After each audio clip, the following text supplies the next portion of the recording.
नमस्कार दोस्तों। जैसे कि हमने अपनी लास्ट वीडियो में ये देखा था कि क्लास कंपोनेंट क्या होता है और हम क्लास कंपोनेंट को अपने रिएक्ट में कैसे क्रिएट कर सकते हैं। ठीक है दोस्तों, तो इससे रिलेटेड हमने उस वीडियो में अच्छे से डिस्कस किया था। अगर आपने वो वीडियो नहीं देखी है तो आप सबसे पहले चेकआउट होकर वो वीडियो देखिए, उसके बाद इस वीडियो को देखिए। ठीक है दोस्तों, और ये आज की वीडियो फंक्शनल कंपोनेंट से रिलेटेड है और इस वीडियो में हम ये डिस्कस करेंगे कि फंक्शनल कंपोनेंट होता क्या है और इसको हम रिएक्ट में कैसे क्रिएट कर सकते हैं। ठीक है दोस्तों, तो चलिए मैं सबसे पहले आपको ये बताना चाहूंगा कि जो मेरा फंक्शनल कंपोनेंट होता है वो प्लेन जावा स्क्रिप्ट फंक्शन को सपोर्ट करता है। दैट मीन्स कि अगर आपने मेरी जावा स्क्रिप्ट में फंक्शन वाली वीडियोस देखी है तो आपको याद होगा कि हमने वहां पर फंक्शन को अच्छे से डिस्कस किया था। ठीक है दोस्तों, बट मैं आपको फिर से थोड़ा सा बताना चाहूंगा कि हम फंक्शन के कंपोनेंट को कैसे क्रिएट करते हैं। राइट, तो अभी आपको यहाँ पे कोड दिख रहा है फंक्शन का, तो आप यहाँ पे देख रहे होगे कि फंक्शन को क्रिएट करने के लिए हमें सबसे पहले फंक्शन का कीवर्ड यूज करना होता है। उसके बाद यहाँ पे फंक्शन का नाम देना होता है। ठीक है दोस्तों, उसके बाद राउंड ब्रेसेस लगाना होता है, फिर करली ब्रेसेस लगाना होता है और इन द करली ब्रेसेस हम किसी भी वैल्यू को रिटर्न कर सकते हैं। तो ये होता है जावा स्क्रिप्ट फंक्शन का सिंटेक्स और यही सेम हम यूज करते हैं रिएक्ट में, जिसको हम बोलते हैं फंक्शनल कंपोनेंट। दैट मीन्स कि अगर आप रिएक्ट में कोई फंक्शन क्रिएट करते हो तो वो एज अ फंक्शनल कंपोनेंट की तरह वर्क करने लगता है। और ये जो फंक्शनल कंपोनेंट होता है ये बहुत ही सिंपल होता है क्लास कंपोनेंट से, क्योंकि जो क्लास कंपोनेंट होता है ये बहुत कॉम्प्लेक्स होता है। इस वजह से रिएक्ट फंक्शनल कंपोनेंट को ज्यादा सपोर्ट करता है और वो हमेशा ये भी कहता है कि आप फंक्शनल कंपोनेंट को ज्यादा यूज करो। और ये जो फंक्शनल कंपोनेंट होता है इसका कोई भी स्टेट नहीं होता है। दैट मीन्स ये स्टेट लेस कंपोनेंट होता है। जबकि मैंने आपको लास्ट वीडियो में ये बताया था कि जो मेरा क्लास कंपोनेंट होता है वो स्टेटफुल कंपोनेंट होता है। राइट, और हमारा जो फंक्शनल कंपोनेंट होता है वो स्टेटलेस कंपोनेंट होता है। तो अगर आपसे ये इंटरव्यू में पूछा जाता है कि स्टेटफुल कंपोनेंट और स्टेटलेस कंपोनेंट क्या होते हैं, तो आप बता सकते हो कि जो हमारा स्टेटफुल कंपोनेंट होता है वो क्लास कंपोनेंट होता है और जो हमारा स्टेटलेस कंपोनेंट होता है उसको हम बोलते हैं फंक्शनल कंपोनेंट। ठीक है दोस्तों, और ये जो फंक्शनल कंपोनेंट होता है ये हमेशा जेएसएक्स को रिटर्न करता है और ये आप पे डिपेंड करता है कि आप फंक्शनल कंपोनेंट में कोई पैरामीटर पास करना चाहते हो या नहीं करना चाहते हो। तो अगर आप किसी फंक्शनल कंपोनेंट में प्रॉपर्टीज या आर्गुमेंट पास करोगे तो उसे एज अ प्रॉप से बोला जाता है रिएक्ट में। ठीक है दोस्तों, तो ये जो प्रॉप्स होता है इसको मैं आगे की वीडियो में डिस्कस करूंगा, जहां पर आपको अच्छे से समझाऊंगा कि प्रॉप्स को हम कैसे यूज कर सकते हैं क्लास कंपोनेंट में भी और फंक्शनल कंपोनेंट में भी। ठीक है दोस्तों, बट अगर आप इस फंक्शनल कंपोनेंट के स्टेट को मेंटेन करना चाहते हो तब आपको यूज करना पड़ेगा यूज स्टेट हुक। राइट, क्योंकि ये जो फंक्शनल कंपोनेंट होता है ये लाइफ साइकिल मेथड को प्रोवाइड नहीं करता। दैट मीन्स कि जो किसी भी टाइप का लाइफ साइकिल मेथड होता है वो फंक्शनल कंपोनेंट सपोर्ट नहीं करता। ठीक है दोस्तों, बट जो हमारा फंक्शनल कंपोनेंट होता है इससे बेटर हमें ऑप्शन देता है और वो ऑप्शन है हमारा हुक। और ये जो हुक है ये बहुत ज्यादा इंपॉर्टेंट है, क्योंकि विदाउट हुक फंक्शनल कंपोनेंट को आप डिफाइन कर ही नहीं सकते हो। क्योंकि इन्हीं हुक को हम यूज करके रिएक्ट कोड को हम और अच्छे से लिख सकते हैं। और ये जो हुक होता है वो एज अ बैकबोन होता है फंक्शनल कंपोनेंट का।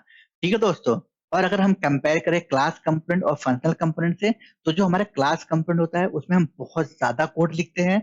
बट अगर हम बात करें फंक्शनल कंपोनेंट में तो इसमें नंबर ऑफ लाइन कोड कम होते हैं और इसके कोड को बहुत ही आसान तरीके से समझा भी जा सकता है। ठीक है दोस्तों, तो चलिए हम सबसे पहले सिंटेक्स देखते हैं फंक्शनल कंपोनेंट का और हम ये देखते हैं कि हमें एक जावा स्क्रिप्ट का फंक्शन क्रिएट करके कैसे इसे फंक्शनल कंपोनेंट बना देते हैं। तो यहाँ पर आपको एक कोड दिखाई दे रहा है, यहाँ पर मैंने यूज किया हुआ है फंक्शन और फंक्शन का नाम और उसके साथ हमने एक पैरेंथेसिस लिया हुआ है और पैरेंथेसिस में मैंने एक आर्गुमेंट पास किया हुआ है जिसकी वैल्यू मैंने रखी हुई है प्रॉप। ठीक है दोस्तों, उसके बाद मैंने यहाँ पे करली ब्रेसेस लगाया हुआ है। करली ब्रेसेस के बाद मैंने यहाँ पर रिटर्न वैल्यू दी हुई है। दैट मीन्स कि मैं चाहता हूँ इस फंक्शन से कोई भी वैल्यू को रिटर्न कराना। और मैंने आपको बताया था कि जो हमारा फंक्शनल कंपोनेंट होता है ये सिर्फ जेएसएक्स को रिटर्न करता है। राइट, दैट मीन्स कि मैं इस रिटर्न में क्या पास करूंगा, जेएसएक्स पास करूंगा। और अगर आपको जेएसएक्स नहीं पता है तो कोई बात नहीं, जो मेरी नेक्स्ट वीडियो होगी वो जेएसएक्स से रिलेटेड ही होगी, जहां पर आपको जेएसएक्स के जितने भी डाउट्स होंगे वो क्लियर हो जाएंगे कि जेएसएक्स क्या होता है और हम रिएक्ट में एचटीएमएल की जगह जेएसएक्स क्यों यूज करते हैं। ठीक है दोस्तों, तो चलिए अब हम अपने एग्जाम्पल पर चलते हैं और वहां पर आप देख रहे हैं कि मैंने यहाँ पर रिटर्न कर लिया है एक एचटीएमएल कोड को जहां पर लिखा हुआ है हेलो वर्ल्ड और यहाँ पर मैंने उस प्रॉप्स को बाइंड भी कर लिया है। तो इस बिहेवियर को हम बोलते हैं यहाँ पे फंक्शनल कंपोनेंट। और आपको यहाँ पे दिख रहा होगा कि इस फंक्शनल कंपोनेंट को क्रिएट करने के लिए हम यूज करते हैं जावा स्क्रिप्ट के फंक्शन कीवर्ड को। ठीक है दोस्तों, और आपको याद होगा प्रीवियस वीडियो में जब हम क्लास कंपोनेंट क्रिएट कर रहे थे तो वहां पर हम यूज करते थे जावा स्क्रिप्ट के क्लास कीवर्ड को। उसके बाद हम यूज करते थे क्लास नेम, और क्लास नेम के बाद हम क्या करते थे, एक्सटेंड करते थे रिएक्ट कंपोनेंट को। और मैंने आपको बताया था कि जो क्लास कंपोनेंट तभी फुलफिल डिफाइन होता है जब आप रिएक्ट कंपोनेंट की प्रॉपर्टीज को इनहेरिट करोगे उस क्लास कंपोनेंट में। ठीक है दोस्तों, बट यहाँ पर आप देख रहे हो फंक्शनल कंपोनेंट पे यहाँ पे कोई भी रिएक्ट कंपोनेंट को इनहेरिट नहीं किया जाता। दैट मीन्स कि जो फंक्शनल कंपोनेंट होता है ये फुली जो होता है रिएक्ट कंपोनेंट बन जाता है, और आपको यहाँ पे कोई नीड नहीं पड़ती है रिएक्ट कंपोनेंट को इनहेरिट करने का। ठीक है दोस्तों, आई होप इस एग्जांपल से आप अच्छे से समझ गए हो कि फंक्शनल कंपोनेंट क्या होता है और हम इसको रिएक्ट में कैसे क्रिएट कर सकते हैं। ठीक है दोस्तों, तो चलिए अब हम बात करते हैं रेंडरिंग का। जैसे कि अगर मैं बात करूं क्लास कंपोनेंट में, तो आपको याद होगा कि क्लास कंपोनेंट में जब हम कोई वैल्यू रिटर्न कराते थे उससे पहले हमको लगाना पड़ता था रेंडर मेथड।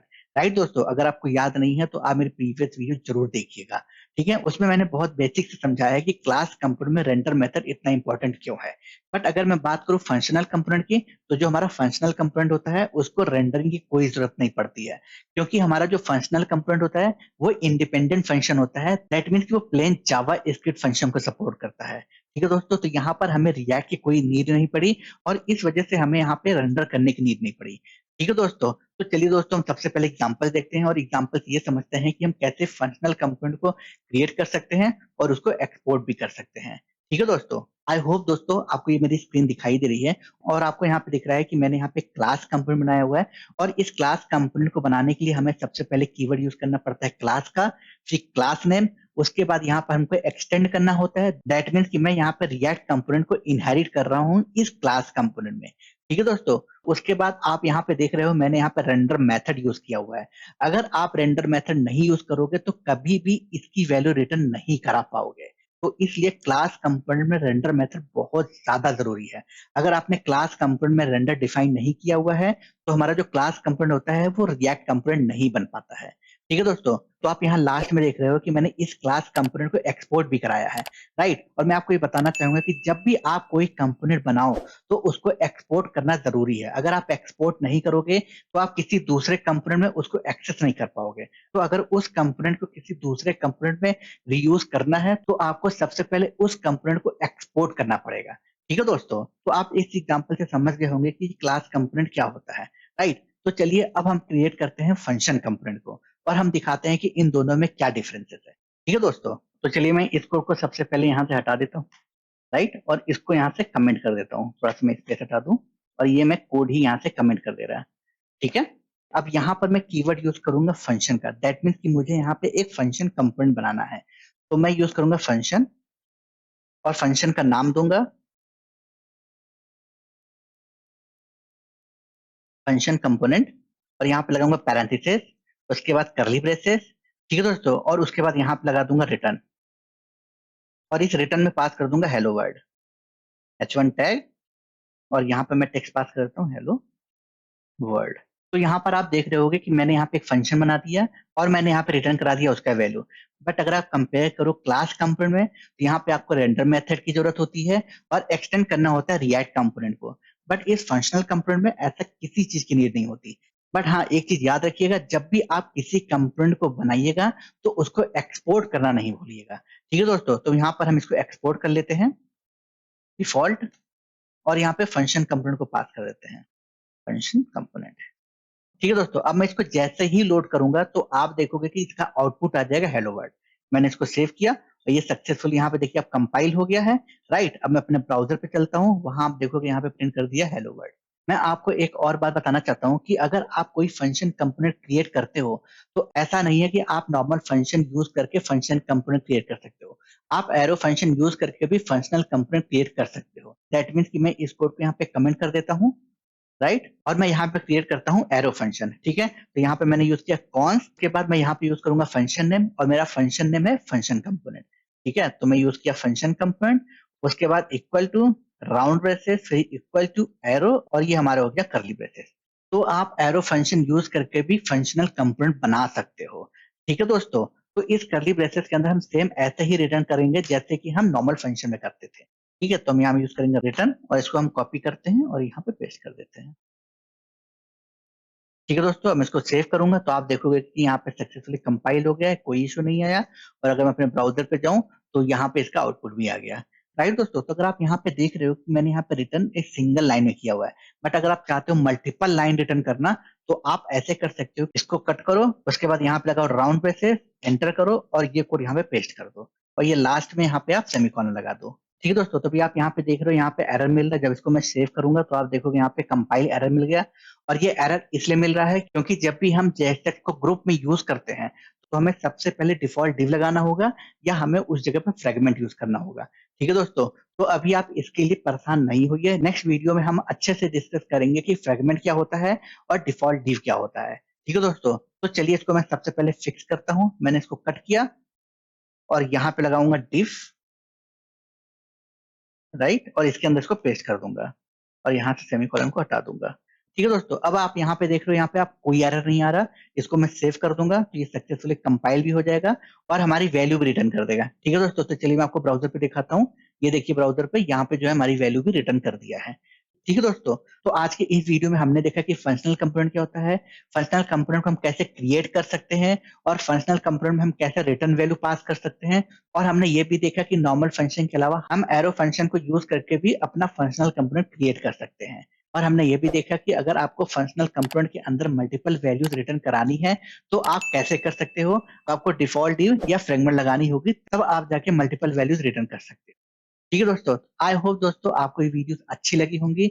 अब हम मिलते हैं नेक्स्ट वीडियो में, और नेक्स्ट वीडियो में हम ये डिस्कस करेंगे कि JSX क्या होता है और JSX को हम कैसे रिएक्ट में यूज कर सकते हैं। ठीक है दोस्तों, अब हम मिलते हैं नेक्स्ट वीडियो में। Thank you so much for watching this video.